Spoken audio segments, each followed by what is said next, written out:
The year was 1789 when King Louis XVI fell in high debt crisis. The peasants were disappointed due to the lack of economic status. The men and women were forced to work long hours in fields. Later, when King Louis was executed, the war began when the government had approved to start a war with other countries for food, money, and good economy. Finally, in the year of 1794, Napoleon had brought the French War to a final end. The French Revolution created a historical background of causes and effects of the tax laws that the war imposed throughout the history and how it impacts France today. The French Revolution was taking place in the middle of the Times Square area. During the war, the buildings in the Times Square area were being destroyed. Here's a quick timeline of the French Revolution.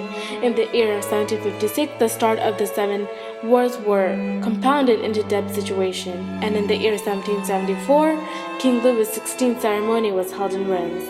Later, in the year 1775, the American War of Independence was extended through the years of 1775 through 1783. In the year of 1778, France had declared a war against Great Britain in support of the American colonies.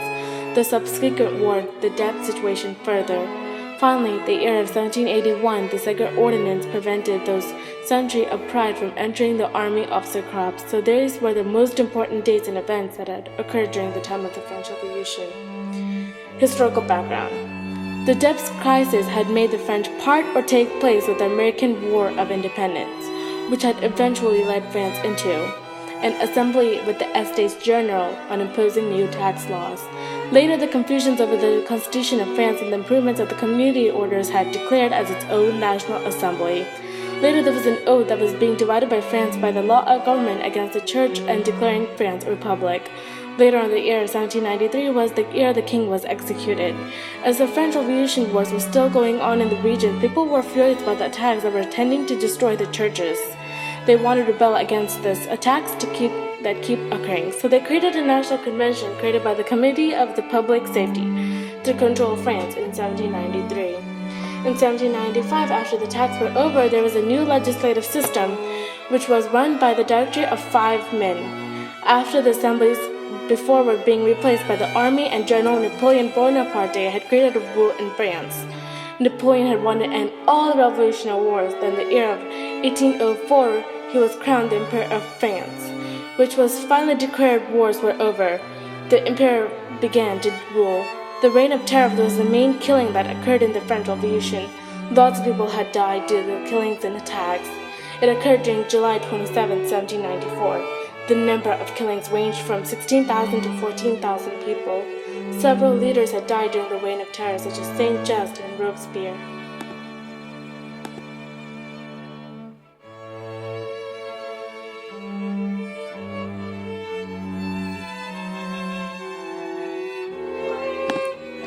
The French Revolution was caused by a variety of different social, political, and economic issues.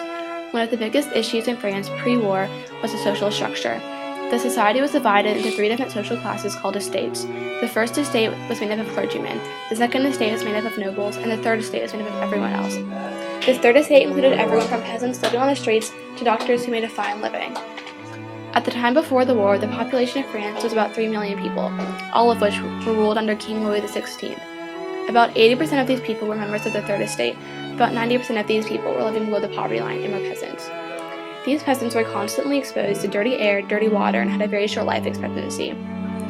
Because of the economic crisis, taxes were placed on food and many other goods, so these people could not even afford to feed their families. However, the biggest problem in the social structure was that the third estate people were not recognized as an important part of society, even though they made up the greatest population.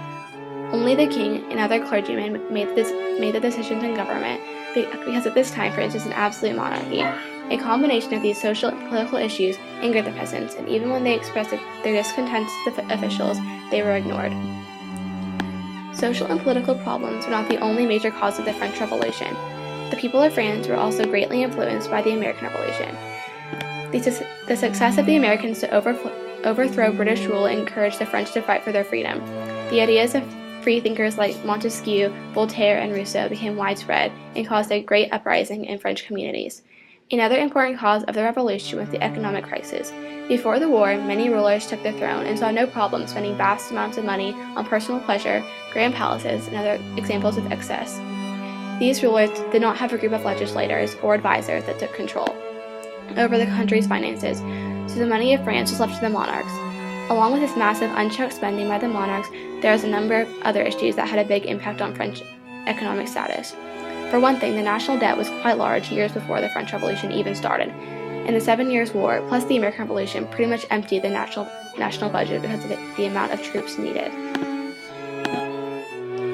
If there were a victim in the French Revolution, it would be France's peasants, which lived in dreadful conditions. Although the economy in France was not in the best shape at the time, the peasantry faced burdensome taxes that were only inflicted on them, while the aristocrats and the clergy did not have to pay. On top of taxes, peasants did not have the rights that the First and Second Estate were privileged to enjoy. Would causes such as these spark a revolution? There were 2 tedious jobs that a peasant would be lucky enough to obtain: a farmer or a factory worker. The farmers lived and worked on farmlands under the authority of feudal lords. The owners of the farmlands where the peasants resided. Everywhere the resident sojourner levied dues on fairs and markets, and everywhere enjoyed exclusive rights of hunting. It was the general rule that farmers must bring their wheat to their lord's mill and the grapes to his winepress.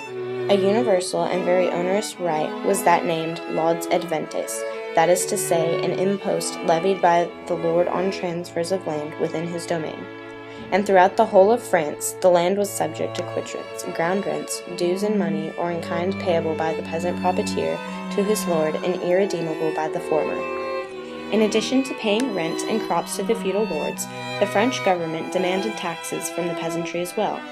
Gwen Lewis explains in The French Revolution, Rethinking the Debate, the persistence of feudal social structures meant that the real wealth of the country was not taxed.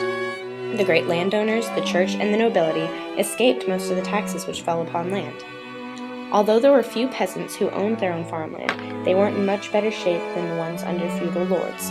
The French Revolution, the typical rural family of 5 required 60 bushels of wheat per year, or with the triennial rotation of crops, about 15 acres of land for food. However, 70% of peasants who owned land had less than 2.5 acres of land. With another burden to add, France's climate was not the greatest, with droughts and harsh winters, and the poor peasants did not have the advanced techniques and tools to solve problems like the ones they faced. Life in the city for peasants was not much of a high life either. If you were a peasant in an urban setting, you worked tirelessly in a factory or shop just to count on a small ration of overpriced bread. In the summer of 1787, a 4-pound loaf, 2 of which were required daily to feed a family of 4, cost 8 sous. Due in a large part to poor weather and low crop yields, by February 1789, the price had nearly doubled to 15 sous. In Simon Scamma's book, Citizens, a chronicle of the French Revolution, he notes, the average daily wage of a manual laborer was between 20 and 30 sous, of a journeyman mason at most 40. The doubling of bread prices and of firewood spelled destitution. Riots began to arise in April of 1789, but it was often rural peasants versus another. Some demanded the lowering of prices, while others demanded it remain the same, so wages would not be cut because of lower bread prices. There was so much controversy with the way things were going with the peasants and other social estates that war was the only way of reaching reform, peace, and a sense of fairness in the country of France. The French Revolution was seen as a failure in many people's eyes because it did not have obvious results and sent the country into an even deeper debt than was before the war. However, the revolution unified France and gave it democratic ideas even though it did not become a democracy. The revolution also put an end to feudalism, so social classes did not dominate society any longer. This revolution tore down the ancient structure of Europe and fueled the fires of more wars all over the continent.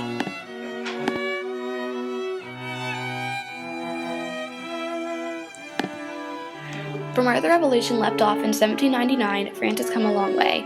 It has come from having unequal estates into forming a republic. It has come from a deep abyss of debt into a thriving economy. It has come from a diverse society of creative minds to a society of unified people. If you were to take the words that describe France today, they could easily shape what many countries in the world today believe in. France's influence from the past has shaped the cultural, economic, and political stances of countries in the world today.